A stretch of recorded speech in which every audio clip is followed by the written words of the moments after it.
In today's video, we're talking about how to become a runner while working a full-time job.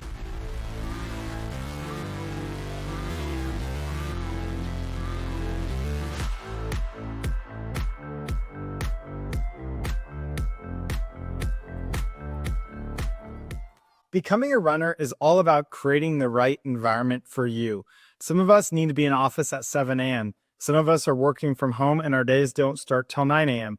We all have different schedules, and what's most important is finding the right time that works for you. Some of us are going to be doing our runs on our lunch breaks. Some of us are going to end our days early at 3, 4 o'clock and come home and knock a run out before dinner. Others of us have time before the office or before the day starts, and you're going to knock it out in the morning. So my first tip is find the best time that works for you. It's all about sustainability and consistency. Don't buy into the social media fluff that if you don't wake up at 4 a.m., you're not tough.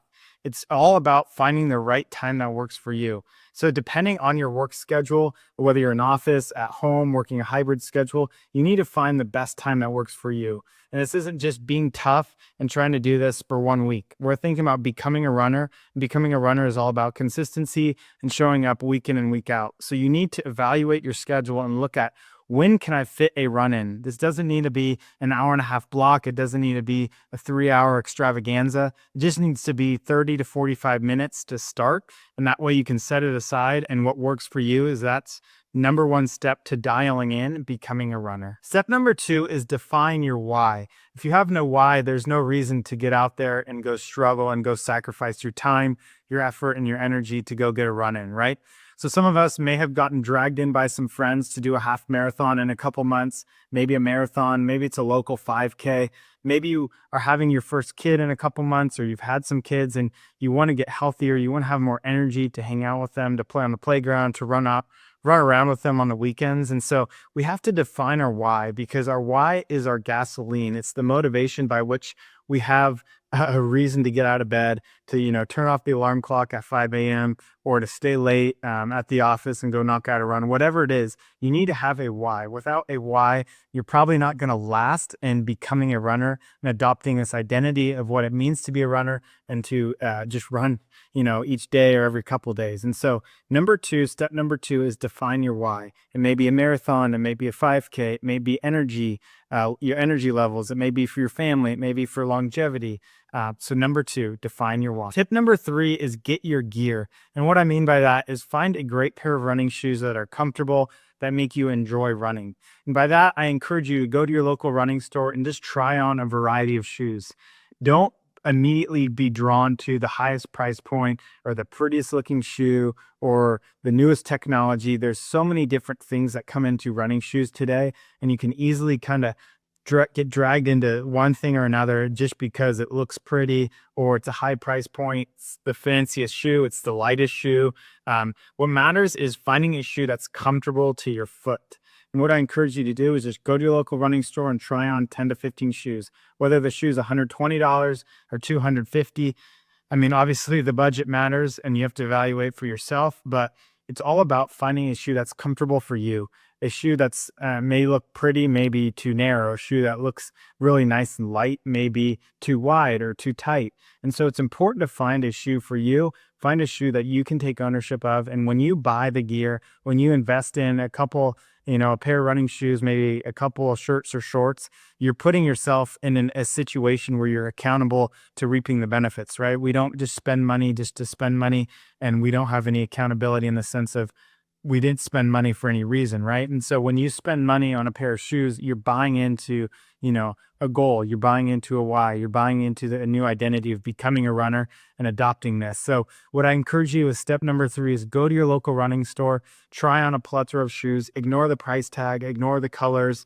I mean, find the color that you like, but ignore the bells and the whistles and find the best shoe that's fit for you. And I promise you, when you buy a shoe it's comfortable, it feels right, it's going to make running so much more enjoyable. Tip number 4 is to dial in your environment. We first talked about finding a good time during the day that works for you. Not only doesn't work for you just for one day, but works for you consistently throughout the week, or just generally speaking, what your weeks look like. Find the time that's best for you that can be sustainable. And that's not going to look like the same time every day. Some days you might have a meeting at 7 a.m. Other days you might not have a meeting till 9:30 or 10 o'clock. You don't need to be in the office till a little bit later. And so you can fit, runs in. And a big part of becoming a runner, at working a full 9 to 5 job or 8 to 5 or whatever full-time schedule you work, is really, it's about squeezing it in. You don't set the standards so high. You don't expect yourself to become, an incredible athlete because we're working a full-time job. We have a vocation and other things to pertain to. And so this is all about creating an environment that just makes it work for you. And so number one, we talked about create a good time frame of when you can fit runs in. Number two is when I just say dial in your environment, I say lay out your clothes. If you're running in the morning, lay the things out, lay out that snack in the morning, put yourself in an environment where you're magnetically drawn towards getting it done, right? If you lay out your clothes the night before, it's going to take a little more willpower to wake up and be like, I'm going to put the clothes away, right? So we need to put ourselves in environments that make running enjoyable, that makes running work for us. I encourage you to buy a watch. I get just my average Apple Watch here, just whatever price point works for you. Garmin, Chorus, there's a variety of watches that work for you.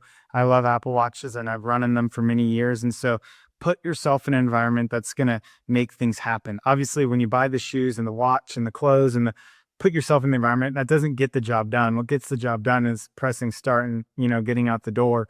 But at the end of the day, when you create an environment that is magnetically pulling you into adopting this habit, it's going to be a lot easier to make it work. Tip number 5 to wrap up this video is that consistency does not need to look like a straight line.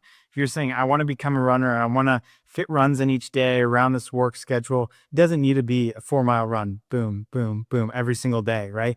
I utilize the weekend to get a large amount of miles in. So about 50% of my mileage each week is on a Saturday and a Sunday, right? We have a little more time, get a little more sleep, maybe not as many pressing needs around your schedule and your work schedule on the weekends. And so utilize the weekend, just become the cliche weekend warrior. Who cares? That's when you have a lot of time. I fit my long run and just longer runs in on the weekend, so that, I can build up my mileage without having to get up extra early throughout the week. And so consistency does not need to look like a straight line. And by that, I just mean, doesn't mean you need to run 7 days a week. It doesn't mean you need to run 5 days a week. Maybe each week your goal is to get out the door 3 to 4 times and to get, a total of a couple, maybe 2 hours worth of running each week.